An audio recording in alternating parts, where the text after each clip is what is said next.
Aprenda isso, olhe para mim, aprenda isso. O diabo se alimenta de pecado. Para ele entrar na vida de alguém, o pecado deve ser celebrado.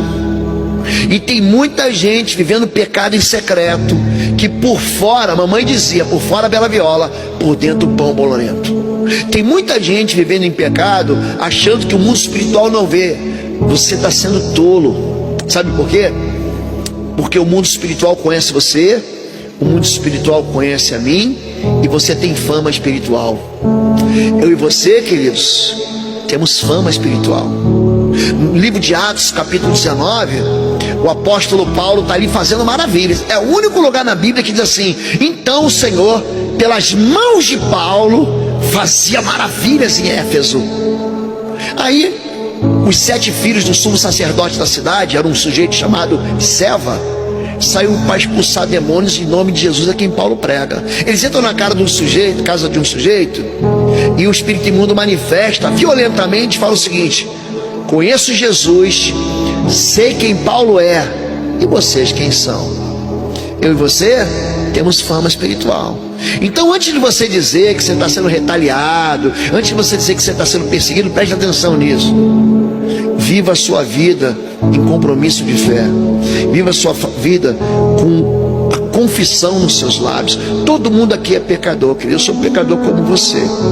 Todo mundo tem passado. Eu tenho passado. O nosso pastor Reginaldo tem passado. Os membros da igreja do Nazareno Rio Preto têm passado. Mas preste atenção nisso. O nosso passado não pode estar oculto em trevas. O nosso passado precisa estar confessado. No Salmo 32, Davi diz o quê? Enquanto eu escondi o meu pecado, a tua mão pesou sobre mim, mas eu confessei o meu pecado e o Senhor tirou a minha culpa. Vocês entendem isso? Então isso é bom você entender. Tem muita gente que começa bem e termina mal. Sansão começou muito bem. Sansão é um homem, gente, que ele tem uma unção de 1000, né? Ele matou 1000 ele encontra uma queixada de um jumento e ele mata 1000. Só que ele não podia ver uma mulher. E a vida dele está lá no capítulo 13, 14, 15 e 16 do livro de Juízes. Gente, pensa no moço que era o namorador, era ele. Ele ficou lá com uma moça, ele conseguiu ser traído. A Bíblia diz: não se ajunte em julgo desigual. Aí ele foi se casar com uma mulher lá do povo filisteu. Ele conseguiu ser traído na noite de núpcias, na semana, sabe a lua de mel? Pronto, ele foi traído ali. Aí mais tarde ele vai o quê? Afogar as suas mágoas com uma prostituta em Gaza. E aí ele se apaixona por outra prostituta chamada Dalila. Dalila era uma cortesã, ela estava ali por dinheiro. Cuidado, é muito importante. Eu vou falar mais pertinho de você. Aonde você coloca tua cabeça para dormir. Ele deita a cabeça no colo de uma mulher que não queria nada com ele. Sabe o que acontece com ele? Ele termina cego, ele termina girando o moinho, ele termina algemado. Ele perdeu o propósito. Andar em círculos na vida é gente que perde o propósito. É um homem que começa bem, é um homem que vence. Ele foi a maior dor de cabeça para os seus inimigos. Ele tem vitórias maravilhosas no campo pessoal, mas são derrotas sucessivas no campo espiritual. Quer dizer, o mundo espiritual conhecia ele. A vida dele termina como? Ele termina que nem Saul, se matando. Se você pega capítulo 16, verso 20, ele vai dizer o seguinte, de Juízes, ele vai dizer o seguinte: mais uma vez sairei como dantes e me livrarei. Mas aí a Bíblia emenda assim: mas ele não sabia que o Senhor o havia abandonado.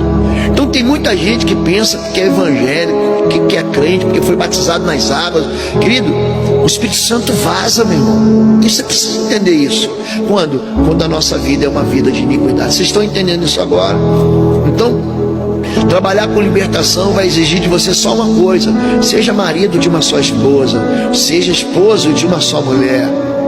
Honre teu pai e tua mãe, para que tudo te vá bem e os teus dias sejam longos sobre a face da terra. A Bíblia não diz que você vai ser perfeito, não é nada disso. Mas a Bíblia diz que você vai ser santo, ou seja, separado para Deus. A Bíblia diz que quando você errar, o pecado não pode encontrar um lugar aconchegante na sua vida, não pode encontrar um abrigo confortável. O pecado é algo que nem terra no olho. Enquanto você não tira aquela terra no olho, assopra aqui para mim, você não sossega. Entenderam isso? Você não pode viver uma vida de iniquidade achando que vai vencer as trevas. Sabe por quê? Porque as trevas, elas habitam dentro de uma lixeira.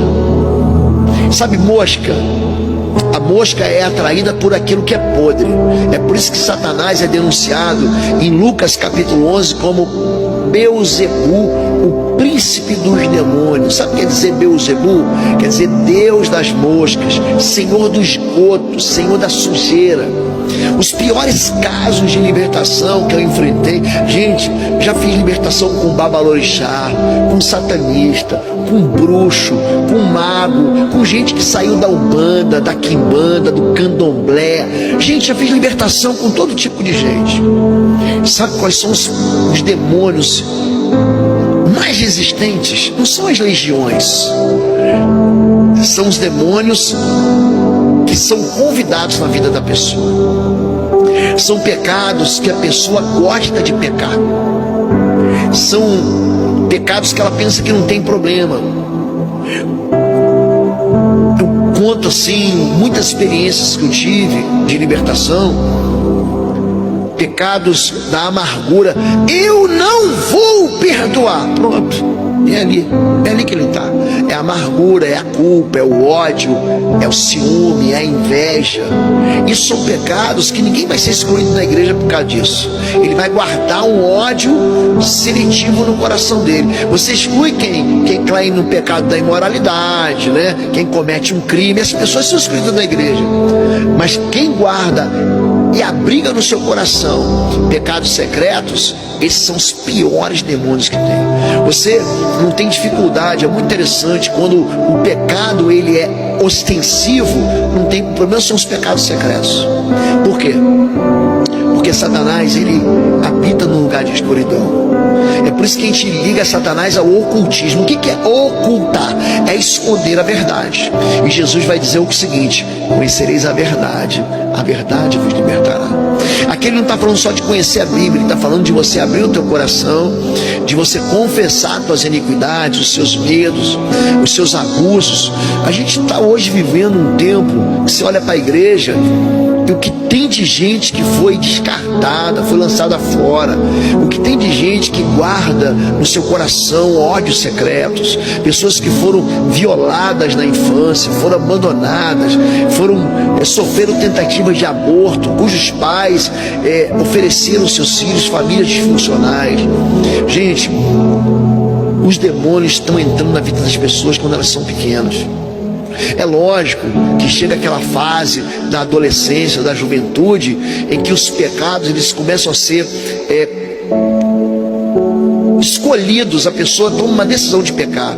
Eu vou ali fazer uma consulta no terreiro de ocultismo, eu vou ali fazer um trabalho enterrado, eu vou ali no lodo, na lama, eu vou fazer um pacto de sangue. Tem muita gente que faz isso em nome da ganância, em nome do prazer, enfim. Mas muita gente, é muito comum eu orar pelas pessoas e o demônio falar aqui, eu estou aqui desde o ventre da mãe, eu estou aqui desde a infância. Aliás, em Marcos 9:22, Jesus, um pai, e também Mateus 17, é o mesmo texto, Mateus 17, Marcos 9, um pai traz uma criança endemoniada. Ele fala o seguinte, eu trouxe o meu filho aos teus discípulos, eles não conseguiram expulsar o demônio. Jesus, me traz o menino aqui. Quando aquele menino, a Bíblia diz que o Espírito viu Jesus. Aprenda isso. A Bíblia diz que aquele demônio viu Jesus, o sacudiu violentamente e caiu no chão.